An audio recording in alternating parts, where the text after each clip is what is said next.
याद नहीं होगा इससे। तो देखिए 24 साल में आदमी जो है टमाटर की तरह लाल हो जाता है और फिर उसका विवाह हो जाता है। टमाटर में 24 को क्या होता है करके फिर आदमी विवाह हो जाता है तो 26 साल में मेढक की तरह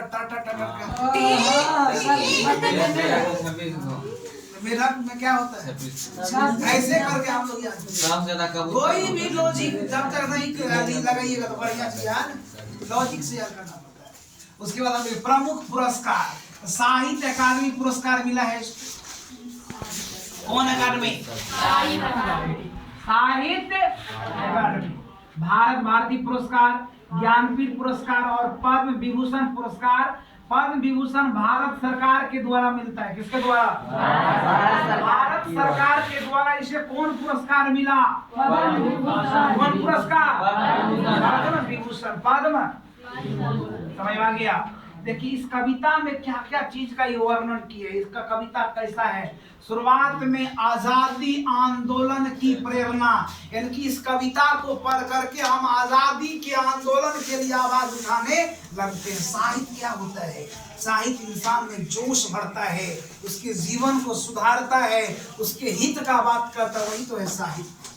ठीक है। इनकी इसकी कविताओं को पढ़ने से अपने आजाद देश के लिए आंदोलन के प्रति प्रेरणा जागृत हो जाती है। साथ साथ स्त्री जीवन की वास्तविक स्थिति का वर्णन किया, क्योंकि महिला थी और एक ऐसे समय में ये महिला पढ़ी है जिस समय में देश में महिलाओं का नाम और निशान पढ़ाई के मामले में नहीं था। उस समय में जो है महादेवी वर्मा पढ़ी तो अपने समाज, अपने भारतीय समाज की बहुत सारे महिलाओं का उठाने का भी उन्होंने क्या किया है, प्रयास किया है। यदि हम आगे बढ़े तो अभी और महिला आगे बढ़े। अभी देखिए कि लड़का कितना है, लड़की कितना कम है। अभी आप सोच सकते हैं कि हमारे समाज का कितना घटिया सोच है। इससे से पता चल जाएगा ना। लड़का को पटना भेज देगा लेकिन लड़की को पटना नहीं भेजता है। क्या है? समाज का घटिया सोच। इस सोच को बदलना होगा। और यही सोच जो है इस कौन अपनी कविताओं में लिखती थी महिलाओं के बारे में। महादेवी वर्मा खुद महिला होते हुए महिला का उत्थान नहीं करेगी, महिला के बारे में नहीं सोचेगी तो बेकार है। आपके मरने के बाद यदि आपको किसी इतिहास के पन्नों में किसी कागज के लकीरों में यदि नहीं पढ़ा गया तो आप आदमी नहीं थे, एकदम धूतल मानों में आपका जन्म था। कुछ ऐसा कर्म करिए कि आपका नाम किसी कागज की लकीरों को हो, समझे कि नहीं? ये नहीं कि आपके नाम से लोग आपको गाली दे, ऐसा कर्म होना चाहिए। समझे कि नहीं? माता तो आदमी बहुत है लेकिन इसको क्यों याद किया गया? बहुत लिपस्टिक वाली भी महिला होती है लेकिन इसको क्यों याद किया गया? इसको इसलिए याद किया गया क्योंकि समाज के लिए अच्छा क्या की, ज्ञान की देवी सरस्वती को अपनाया, इसीलिए क्या सरस्वती मैया को अगरबत्ती दिखाने से हुआ? नहीं, किताब पलटने से ज्ञान आता है। सरस्वती मैया को अगरबत्ती दिखाने से ज्ञान नहीं आएगा। आप उसको एक बार सरस्वती माँ को देखिए, उसका स्मरण करिए और पढ़ना शुरू कर दीजिए। कहना है कि सरस्वती मैया के साफे छोड़ देना है। साफे छोड़ देगा तो तैयार बुद्धि हो जाएगा कि रास्ता में सिगरेट मारेगा। टीपा छाप टीपा छाप।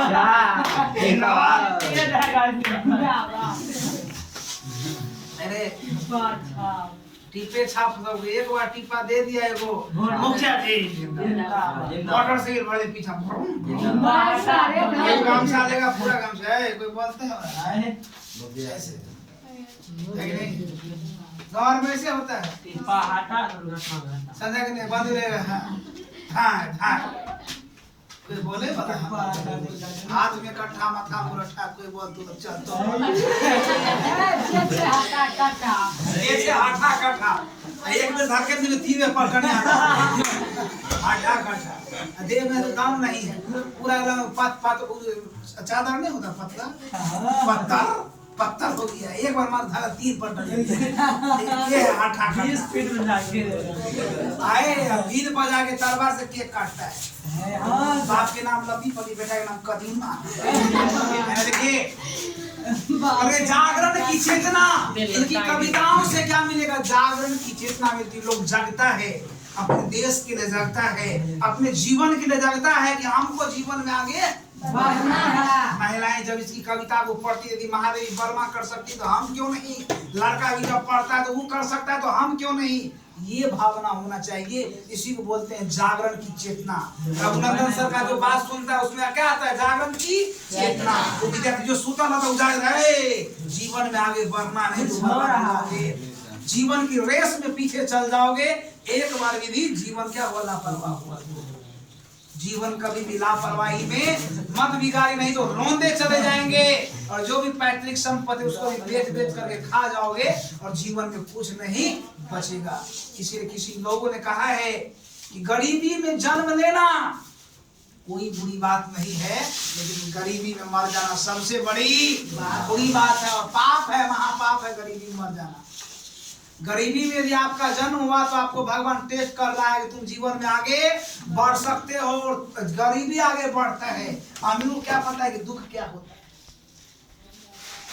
तू तो मुकेश अंबानी के बेटा की तरह ढोल हो जाएगा,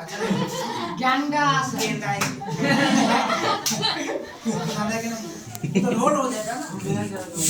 और आपको मिला है जीवन में संघर्ष, क्योंकि आप देखिए कि माँ बाप कैसे संघर्ष करता है। 4 बजे उठ के माँ बाप 10 बजे तक एकदम कुछ न कुछ करते नहीं। जिस दिन संघर्ष नहीं हुआ उस दिन घर में चूल्हा नहीं जलेगा।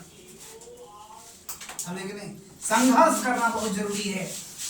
और इसीलिए इनकी कविताओं में जागरण की चेतना थी और स्वतंत्रता की कामना थी। लोगों को जगाती थी, देश के लिए जगो और बाहरियों को भगाओ, इस देश से विदेशियों को भगाओ।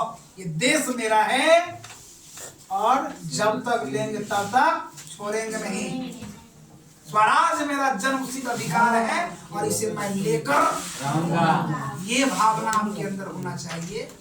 और आपके अंदर ये होना चाहिए कि नौकरी मेरा जन्मसिद्ध अधिकार है और मैं इसे लेकर रहूंगा।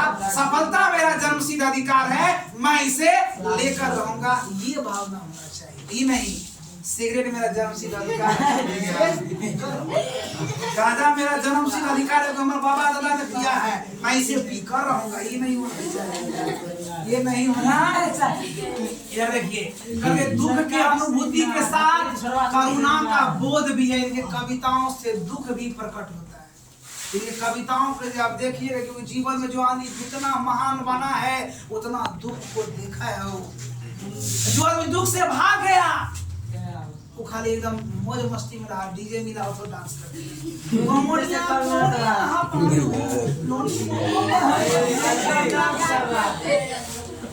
ऐसे होगा कुछ नहीं।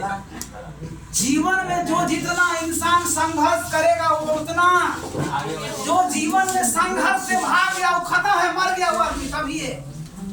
जिस दिन जो आदमी लड़ने से खत्म हो गया कि हम जीवन में लड़ नहीं सकते हैं, वो अभी तभी मरा थोड़े हो, वो तो जिंदा थोड़े है, मर गया खत्म है, जिंदा लाश है। जो जीवन का नाम ही है संघर्ष, और संघर्ष की जीवन है, जीवन ही स्ट्रगल इज अ लाइफ और लाइफ इज अ स्ट्रगल। समझे नहीं? ऐसे होता है। खा के सुतल रहने से नहीं होगा, पारा से। 8वां में दिया है कि मैं तुमको परी बनाऊंगा, हम पारा बन जाएंगे। 8वां में कविता बना है, चलेगा देखिए। इनके कविताओं में दुख का भाव है और करुणा मतलब ऐसा भाव है जो एकदम जब सुनिएगा तो आंख से आंसू छू जाए। ऐसा भावना होना चाहिए। जो जीवन में जितना रोया है उतना लोगों को हंसाता भी है। सब देख रहे हैं? ऐसा होना चाहिए। भक्ति काल के गीतों की प्रतिध्वनि, यानी इसके कविता पढ़ेगा तो बहुत ऐसा कविता है जो भक्ति से संबंधित है। समझे कि नहीं? बहुत सारा कवि हुआ जो भक्ति काल में लिखा, भी भक्ति लिखी, भक्ति काल में जन्म लिया है, यो भी भक्ति काल में कविता सबको लिखी है, तो स्वाभाविक है यो न कुछ भक्ति वाला कविता लिखेगी। इनके कविताओं से भी, गीतों से भी भक्ति काल की कुछ ध्वनि सुनाई देती है। इनकी कविता भी कुछ भक्ति काल में लिखी है, भक्ति संबंधित। हरे रामा हरे कृष्णा, सब भजन होना चाहिए। राम नाम की लूट है, लूट सके जो लूट, अंत समय पछताएगा जब तन आ जाएगा छूट। इसलिए कहा गया राम नाम की लूट है, लूट सके जो लूट, अंत समय पछताएगा जब तनमा जईता पूरी श्याम रामचंद्र की जय, महादेव की जय। भक्ति काल के गीतों की प्रतिध्वनि इनके कविताओं से, इनके गीतों से सुनाई। लोक गीतों की अनुगूंज, देखिए क्षेत्रीय जो गीत होता है, इस हम मिथिलांचल के अपना लोग निवासी है, तो अपना लोग का जो लोक गीत मैथिली है। लोकगीत क्या है? मैथिली है। यहाँ जो भी आसान गीत गाया जाएगा अधिकांश क्या होगा? मैथिली। तो लोकगीत जो भी कविता लिखी इसमें बहुत सारा गीत लोकगीत वाली भी कविता है। जैसे कि मान लीजिए शारदा सिन्हा वो गीत लिखी थी, हाँ, पनिया के जहाज से पलटनिया बनइहा पिया, पनिया की जहाज से पलटनिया बनइहा पिया, कि ले अइहा हो, कि ले अइहा हो पिया टीकू लड़े बंगाल से, ले अइहा हो पिया टीकू लड़े बंगाल से। ये क्या है? लोकगीत है। अरे और शारदा सिन्हा एक और गीत विवाह वाला, भैरा रे जतन से हम सिया धिया पोसलो, से हो दिया राम ले दिया मतलब बेटी है, हमर धिया पुता, धिया मतलब बेटी, मिथिलांचल का भाषा है। इस लोक गीत भी बहुत सारी गाई है और लोक गीत में अनुगूंज सुनाई देती है। बात समझे कि नहीं?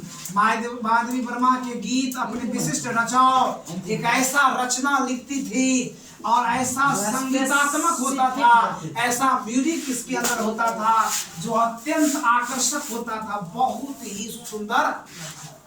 समझे कि नहीं? अब ऐसा गीत, ऐसा सुर जो श्रोता के मन को आकर्षित नहीं कर सके, वो क्या होगा? कुछ लायक है? इनके कविताओं में, इनके गीत में बहुत ही अलग प्रकार का रचाव था, स्पेशल रचाव था और स्पेशल म्यूजिक का धुन था जो कितने ही लोगों के मन को आकर्षित कर लेती थी, यानी बहुत ही आकर्षक था, अत्यंत आकर्षक था। बात समझ नहीं समझे? माधवी वर्मा के काव्य भाषा में, कविताओं के भाषा में ये प्राय तत्सम शब्द, तत्सम शब्द जानती है? यानी संस्कृत का जो मूल शब्द होता है वही क्या? तत्सम शब्द का ज्यादा प्रयोग कर दी थी। कौन? महादेवी। उसका बाद याद हुआ? बोलिए कविता का नाम, इसके कवित्री का नाम महादेवी वर्मा। किस काल की के प्रमुख कवित्री, और इसका जन्म कब हुआ? और कब गई? जिंदा रही। का नाम उत्तर प्रदेश। चले शिक्षा दीक्षा कहाँ से हुआ? कहाँ की प्रिंसिपल बनी रही? प्रमुख काव्य संग्रह कैसे याद रहेगा? कैसे जब महादेवी वर्मा निहारी रश्मि को तो यामा, जब महादेवी रश्मि को निहारी तो यामा किसके पास भेज दिया? दीक्षिता के पास। एक पट्टा में लाल कर देंगे। चलो है ना, सुनो गाद्य रचना करके देखिए। जब महादेवी वर्मा अतीत का चलचित्र देख रही थी, यानी स्मृति याद कर रही थी, तो वहाँ देखी कि रास्ता में वो साथी मिला जो श्रृंखला कड़ी इसको बांध दिया, इसको श्रृंखला कड़ी में बांध दिया। बात समझ में आया? Yes sir. पद्म विभूषण पुरस्कार किसके द्वारा मिला गया? भारत सरकार की ओर से। चलिए